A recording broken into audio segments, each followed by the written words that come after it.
हरि हरि ओम। इल्म ज्योतिष लाल किताब में आप सभी का एक बार फिर से स्वागत है।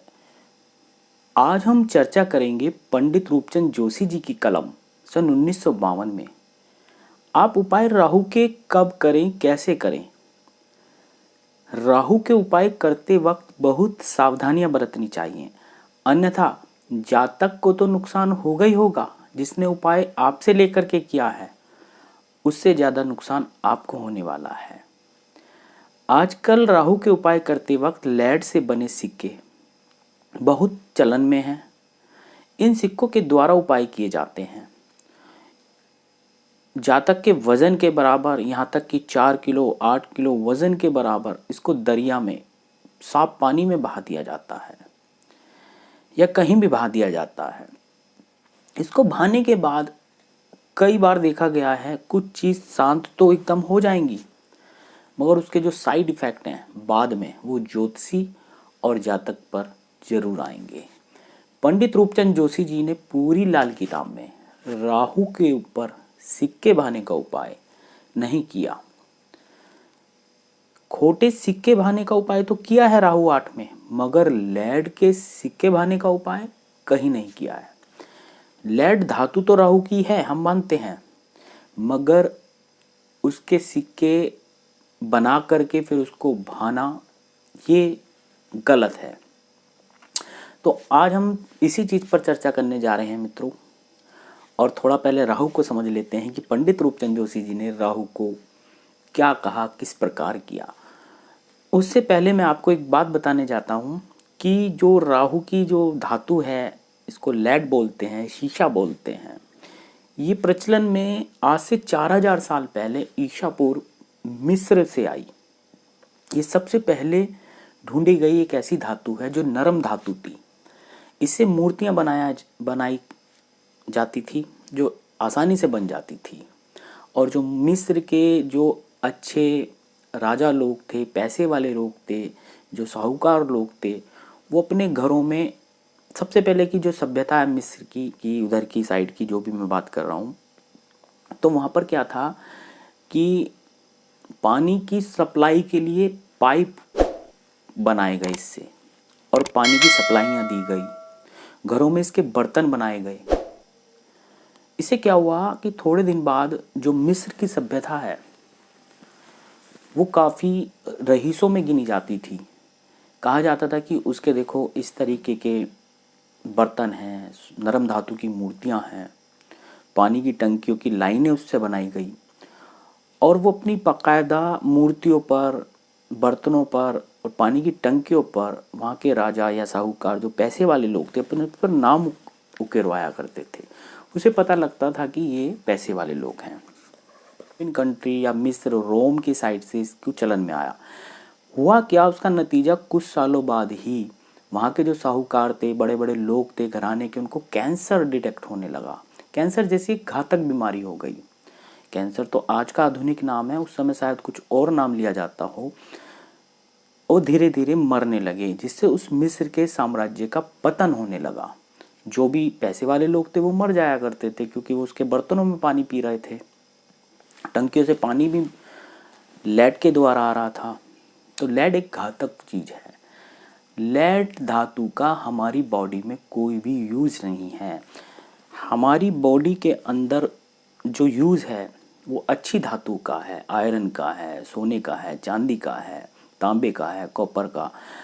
तो जब लेड हमारे अंदर एक वेस्ट मटेरियल है, जब हम कोई सब्जियां खाते हैं, कुछ भी चीज़ खाते हैं, तो उस वेस्ट मटेरियल को, उस तत्व को निकाल, यूरिन के द्वारा निकाल दिया जाता है।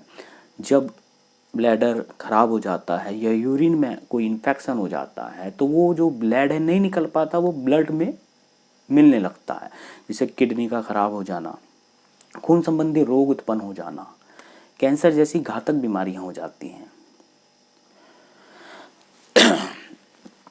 तो ये लेड धातु है, इसका कोई यूज नहीं है।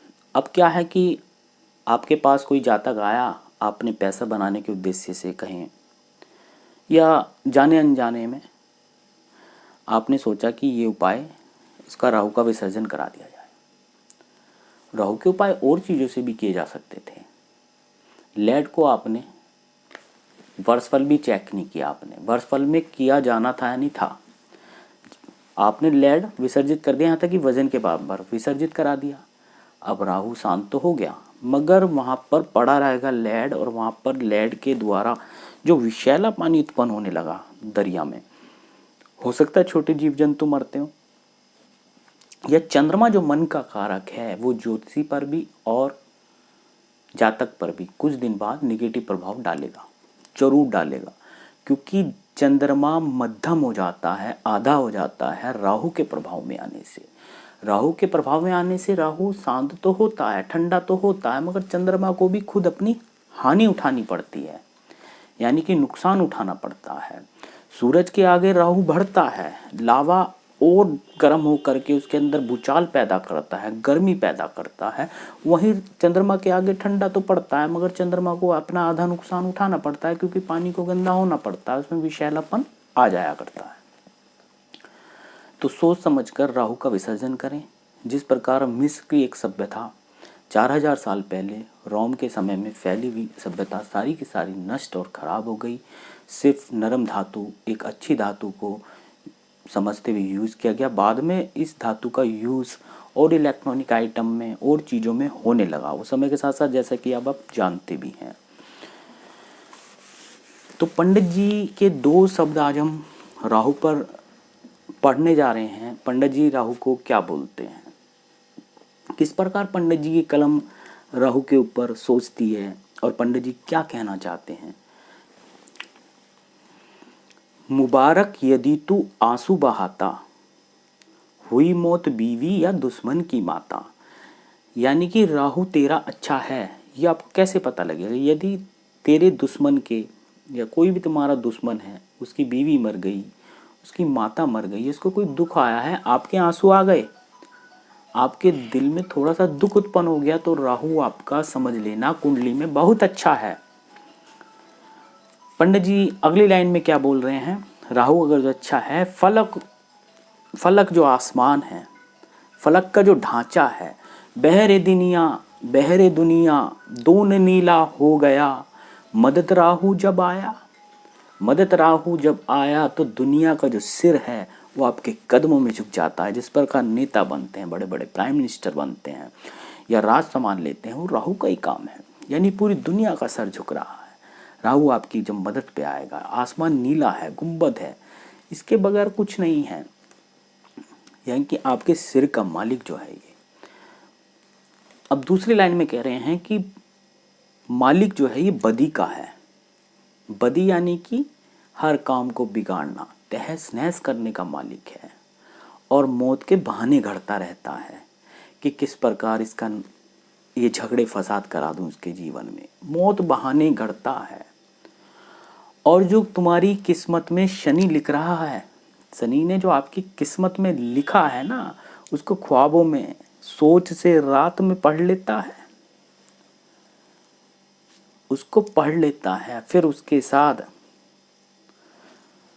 आपके जीवन में मंगल को बद करके सब उथल पुथल आपके सोच के विपरीत चलता है।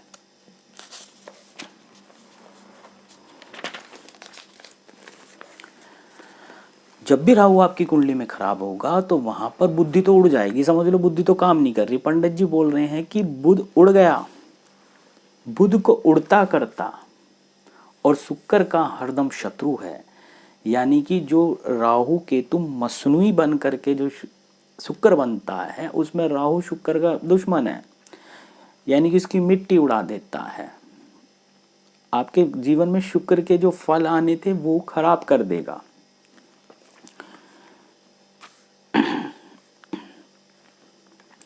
आपके जीवन में भूचाल आतिशी बोला है पंडित जी ने। आतिश यानी कि जिसमें अंगारे, चमक, हर समय आतिशबाजी हो रही है, और खून अचानक कर देगा। भूचाल आतिशी जिसदम करेगा ये, तो खून अचानक कर देगा। अचानक आपके जीवन में ऐसी घटनाएं घटेंगी कि आप इस 2 लाइनों से इसको समझ सकते हो। भूचाल आतिशी करके खून अचानक कर देगा। सूरज की गर्मी को बढ़ाता है, आपके जिस्म में जो खून है और गर्मी है उसको गुस्से में बढ़ा देता है। और राहु जो चंद्र के आगे थोड़ा ठंडा हो जाता है, मगर चंद्र को मैंने जैसे बोला थोड़ा सा ठंडा पड़ जाएगा, आधा खराब होना पड़ेगा, और सूरज उसके साथ बढ़ता चला जाएगा, बढ़ता चला जाएगा। ज़्यादा बढ़ी हुई गर्मी पित्त विकार पैदा करेगी, और चंद्रमा का मध्यम होना कफ विकार पैदा करेगी। ना राहु का से चंद्रमा का मध्यम होना अच्छा है, ना राहु से सूरज का ज़्यादा बढ़ना अच्छा है। जो इसका घर है वो 8वां है, वहाँ पर ये नगाड़े बजाता है आपके जीवन में। और 12वां घर आसमान और आपकी सैया सुख का है, वहाँ पर ये सोच विचार करता है कितना पैसा कमाना है, कितना खर्चा करना है आपके जीवन में, कैसा करना है, आपके सुख की नींद देनी है या हराम की नींद देनी है, वो 12वें घर से करेगा। और छठे घर में ये ऊंचा उठेगा आसमान की तरफ। इंसान के अंदर हर तरीके की ताकत होगी, हर चीज़ से बचने की ताकत होगी। वहीं खाना नंबर 2 में जो ये गुरु का घर है वो इसकी बैठक है, वहाँ पर बैठता है, गुरु के आगे बैठ जाता है, नतमस्तक हो जाता है। मगर फितरत थोड़ी सी वहाँ पर भी इसकी खराब है, चोरी के आरोप लगना, ये सब काम करना, या गुरु को घंटाल बना देना, गुरु के मन में गलत धारणाएं पैदा कर देना, ये सब वहाँ पर बैठे राहु की एनर्जी का खेल है दूसरे घर का। जैसे कि मैंने बताया 8 का, 2 का, 12 का, 6 का, यहाँ पे ये राहु की ऑटोमेटिक एनर्जियाँ हैं। जैसा कुंडली में आपका बुध होगा वैसी एनर्जियाँ यहाँ पर काम कर रही होंगी।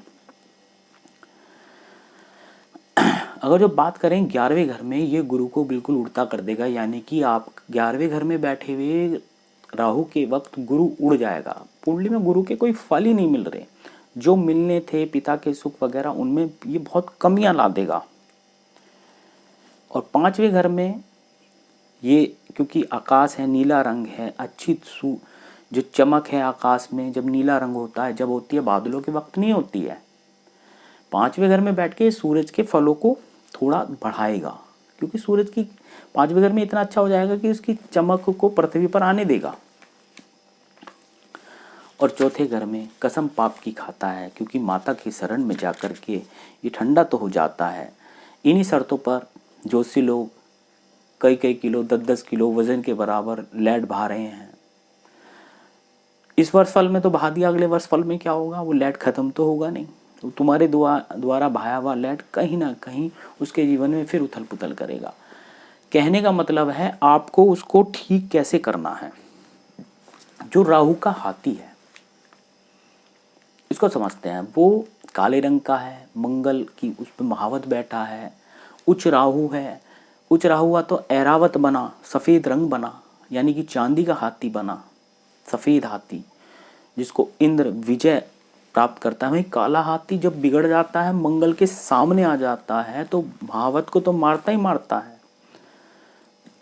जिस प्रजा के साथ चल रहा था उसको भी कुचल देता है,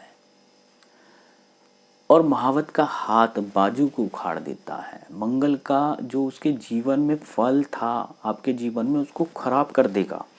मंगल राहु जब भी आमने सामने भिड़ेंगे, राहु के ऊपर बैठा हुआ मंगल महावत जब उसका एक हथियार होता है उससे उसको गोदता है तो राहु शांत रहता है, हाथी शांत रहता है। यानी कि मंगल के द्वारा उसके उपाय किए जाएं। कुंडली में बहुत सारे, कुंडली को देख करके 12वें घर से मंगल के द्वारा इलाज किया जाएगा। खाने में यानी कि किचन में बिठा करके जो अग्नि का स्थान है, चूल्हे का स्थान है, वहाँ राहु है, वहाँ पर मंगल का उपाय कर लिया जाएगा। कुंडली के अनुसार मंगल के जो गान हैं उनके द्वारा, मंगल की पूजा पाठ हैं उनके द्वारा इलाज कर लिया जाएगा। लैड का उपाय विशेष परिस्थितियों में कभी कभार किया जाता है, मैं मानता हूँ किया जाएगा, मगर विशेष परिस्थितियों में कभी कभार किया जाएगा। मगर चंद्रमा का आधा आपके जीवन में फल कम हो जाएगा, माता के सुख में दिक्कत हो जाए, आपके पैसे में आने वाले टाइम में दिक्कत हो जाए, मन में दिक्कत हो जाए, कुछ अनेक समस्याएं चंद्रमा की आपके जीवन में आ जाएं। हार्ट का कारक है, ब्लड में जो प्रवाह है, खून का पतलापन है, वो चंद्रमा है, उसमें दिक्कत आ जाए। क्योंकि खून का रंग जो खूनी मंगल है, उसका जो गर्माहट है वो सूरज की है, जो उसका जो तरलता है वो चंद्रमा की है। जब वो जम जाता है इंसान के जीवन में, कहता है तो कसाई बन गया, उसका तो खून भी जम गया है, इसके दिल में कोई भी मतलब किसी के लिए दया भावना नहीं है। दया का जो भाव है वो चंद्रमा का है, मातृत्व भाव। तो चंद्रमा को खराब नहीं करना है।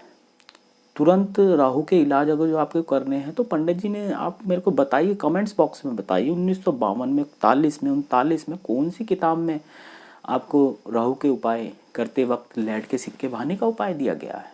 नहीं दिया। जौ से करिए, नारियल से करिए उपाय। रे जो मछलियाँ खाएंगी, नारियल कहीं ना कहीं जा कर के आगे सूखा नारियल बोला गया है, वो भी कोई जीव जंतु खा ही लेंगे, और अच्छा नारियल थोड़ा करेंगे तो वो आगे जाके उगाएगा।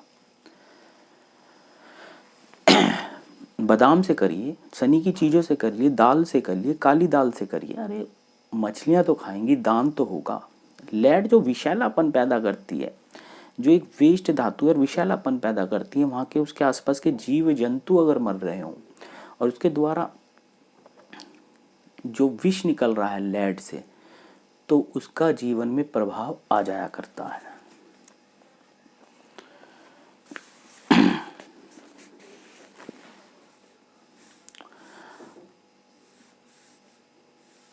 आपके जीवन में राहु कुंडली के अनुसार देखेंगे तो बहुत सारी कंडीशन है, बहुत ज़्यादा कंडीशन है।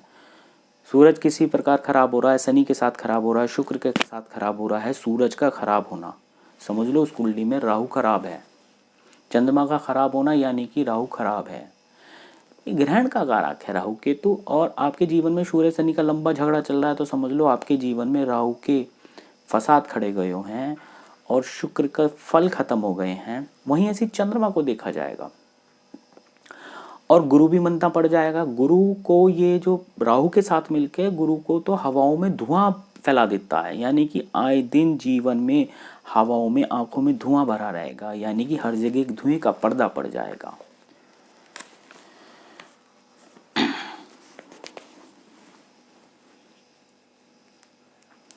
तो इस प्रकार पंडित जी की कलम से हमने थोड़े से शब्द बताए हैं। अब थोड़ी सी चर्चा करते हैं कि ये जो राहु है, पंडित जी ने इशारतन बात करी है, कोयले से उपाय कर लो। किस कंडीशन में करना है, कब करना है, ये थोड़ा सा आपको कुंडली से एनालिसिस करना आना चाहिए कि कोयले से कब करना है।